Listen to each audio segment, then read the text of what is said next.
Yun, at magluluto po tayo ngayon ng pansit canton with taingang daga kung tawagin dito sa amin.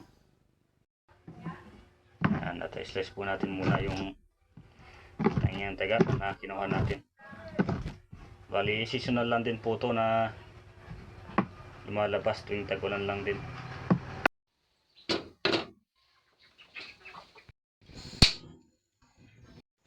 Lagyan po natin ng mantika. Yun. At ang bawang. Lagyan po natin ng tubig, kalahating baso. Lagyan na po natin ng taingang daga para makuluan po siya. Lagyan na po natin yung canton. Kulong-kulo na po yan. Ayan.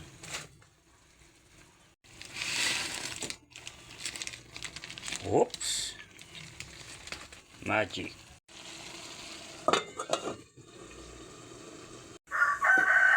Tada!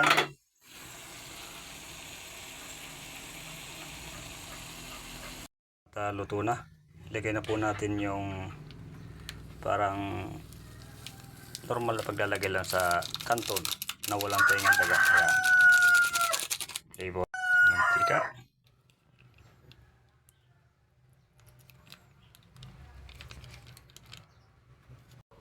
At ang toyo.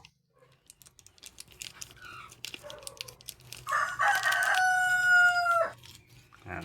Konting halo-haloin.